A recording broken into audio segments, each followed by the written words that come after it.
Ever heard of congenital nephrotic syndrome? No? Well, you're in for a surprising lesson. It's like a medical drama unfolding right from birth. So buckle up, grab your thinking caps, no doctor's note needed, and get ready to unlock the secrets of congenital nephrotic syndrome. By the end of this video, you'll be able to impress your friends with your medical knowledge. Imagine this, a precious newborn baby, fresh into the world, already facing a health challenge. Congenital nephrotic syndrome, or CNS, is a rare kidney disorder that affects babies. Believe it or not, those tiny kidneys are already hard at work filtering waste and keeping the body balanced. But with CNS, those little filters aren't working quite right. First things first, what exactly is congenital nephrotic syndrome? In the simplest terms, it's a condition where a baby's kidneys don't function properly from birth. In babies with CNS, these filters are leaky. Think of it like a sieve that's supposed to strain pasta but has holes that are too big. Instead of keeping the good stuff in, it lets it all escape. When albumin leaks out through the urine, it causes a whole cascade of problems. How do doctors like me figure out if someone has congenital nephrotic syndrome? One of the biggest giveaways is something called edema, which is just a fancy way of saying swelling. Babies with CNS often have puffy eyes, swollen tummies, and even swollen limbs. That's because the leaked protein causes fluid to build up in the body's tissues. But swelling alone isn't enough to make a diagnosis. We also look for protein in the baby's urine, which is a telltale sign that the kidneys aren't doing their job properly. What signs should you look for? Well, it's not just about the sniffles. Remember that swelling we talked about? That's a big one. Another sign is something called foamy urine. That protein can make the urine look bubbly or foamy.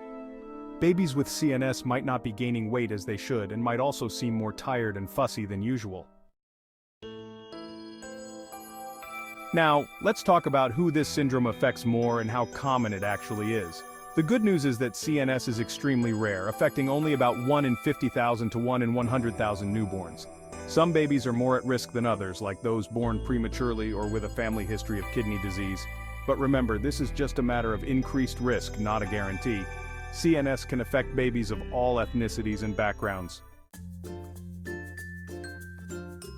Is it more common in boys or girls? The answer might surprise you. CNS affects boys and girls equally. There's no clear reason why, but it's one of those medical mysteries we're still trying to unravel. Parents of both baby boys and baby girls need to be aware of the signs and symptoms of CNS. Knowledge is power, right? What's the life expectancy with this condition? Now, I know this is a sensitive topic, but it's important to address it honestly and with a sense of hope. In the past, CNS was often a fatal diagnosis. But thanks to advancements in medical care, the outlook for babies born with this condition has improved dramatically.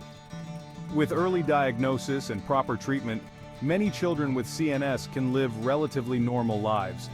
Treatment typically involves managing the symptoms, such as controlling the swelling and preventing infections.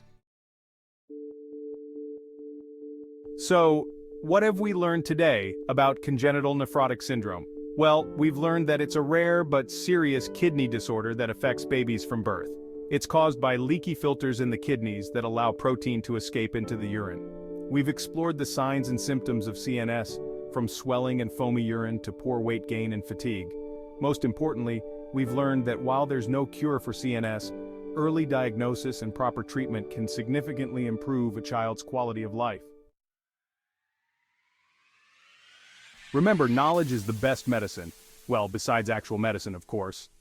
The more you know about your body and potential health concerns, the better equipped you are to take charge of your well-being. If you found this deep dive into congenital nephrotic syndrome as fascinating as I do, give this video a big thumbs up. Don't forget to subscribe to my channel for more incredible medical mysteries, explained in a way that's easy to understand, even if you can't read my handwriting. Until next time, stay curious, stay healthy, and keep those questions coming.